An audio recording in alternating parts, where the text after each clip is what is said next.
हिंदू शास्त्रों में बताया गया है कि जब सूर्य देव एक राशि से दूसरी राशि में प्रवेश करते हैं तो इसी को संक्रांति कहा जाता है। फरवरी महीने में सूर्य कुंभ राशि में प्रवेश कर रहे हैं, इसलिए इसे कुंभ संक्रांति कहा जा रहा है। वैसे सूर्य देव हर महीने किसी न किसी राशि में प्रवेश करते रहते हैं। इस बार कुंभ संक्रांति 13 फरवरी सोमवार को है। कुंभ संक्रांति हिंदू कैलेंडर में 11वें महीने की शुरुआत का प्रतीक है। साल की सभी 12 संक्रांतियां परोपकारी गतिविधियों के लिए अत्यधिक शुभ है। प्रत्येक संक्रांति से पहले या बाद में एक निश्चित अवधि संक्रांति संबंधी कार्यों के लिए शुभ मानी जाती है।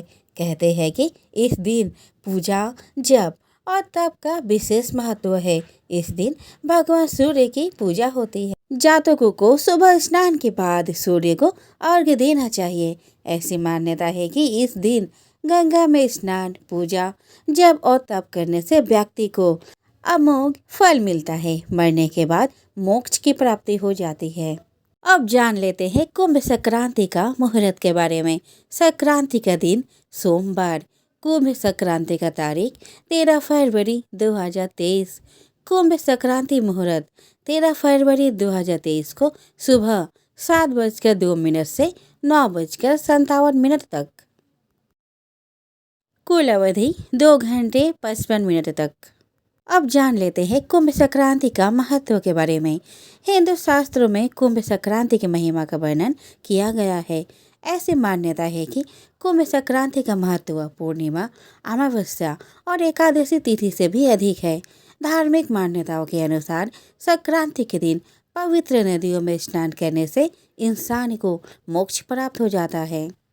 नदी में स्नान करने से पापों से मुक्ति मिल जाती है। कुंभ संक्रांति के दिन दान का विशेष महत्व माना जाता है। इस दिन अगर आप दान करते हैं तो आपको 2 गुना पुण्य प्राप्त हो जाता है।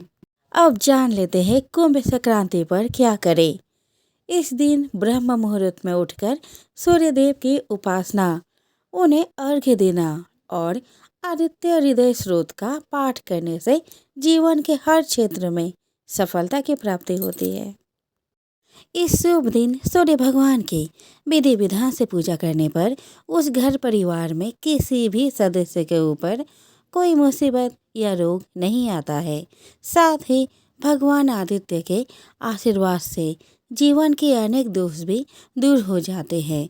इससे प्रतिष्ठा और मान सम्मान में भी वृद्धि होती है। इस दिन खाद्य वस्तुओं, वस्त्रों और गरीबों को दान देने से 2 गुना पुण्य मिलता है। इस दिन दान करने से अंतकाल में उत्तम धाम की प्राप्ति होती है। इस उपाय से जीवन के अनेक दोष भी समाप्त हो जाते हैं।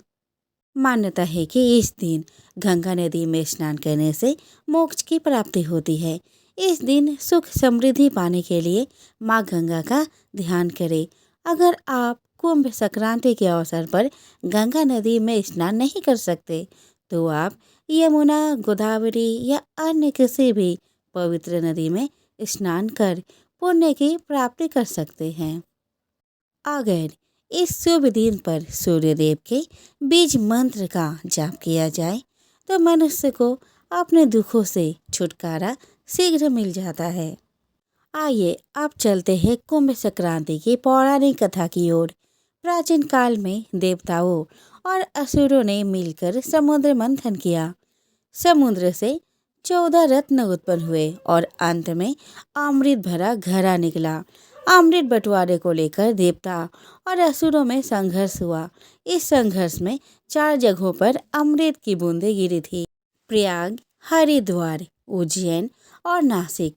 जब सूर्य कुंभ राशि में गोचर करता है तब हरिद्वार में कुंभ मेले का आयोजन होता है। यहाँ पर स्नान, दान और पूजा का खास महत्व होता है। संक्रांति की कथा। प्राचीन काल में हरिदास नाम का एक धार्मिक और दयालु स्वभाव का ब्राह्मण था। उसकी पत्नी का नाम गुणवती था। वह भी पति की तरह धर्मपरायण थी।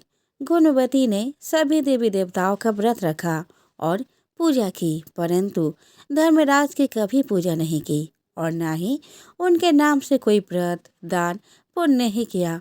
मृत्यु के बाद जब चित्रगुप्त उनके पापों का लेखा जोखा पढ़ रहे थे, तब उन्होंने गुणवती को अनजाने में हुई अपनी इस गलती के बारे में बताया कि तुमने कभी धर्मराज के नाम से न व्रत रखा और न ही दान पुण्य किया और न ही पूजा पाठ ही किया।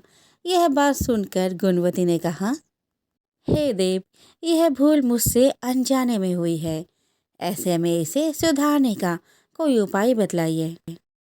तब धर्मराज ने कहा कि जब सूर्यदेव उत्तरायण होते हैं अर्थात मकर संक्रांति के दिन से मेरी पूजा प्रारंभ करके पूरे वर्ष भर मेरी कथा सुनने और पूजा करनी चाहिए।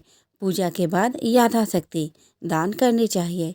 इसके बाद साल भर के बाद उद्यापन करने से ऐसे व्यक्ति के जीवन में सभी तरह की सुख समृद्धि अवश्य प्राप्त होती है। मेरे साथ चित्रगुप्त जी की भी पूजा अवश्य करनी चाहिए। उन्हें सफ़ेद और काले तिल के लड्डू का भोग अर्पित करें और यथाशक्ति ब्राह्मणों को अन्न दान और दक्षिणा आदि दें। ऐसा करने वाले व्यक्ति के जीवन में कभी भी किसी भी प्रकार का कोई कष्ट नहीं रहता है और उसके जीवन में समस्त सुख जीवन पर्यंत बने रहते हैं।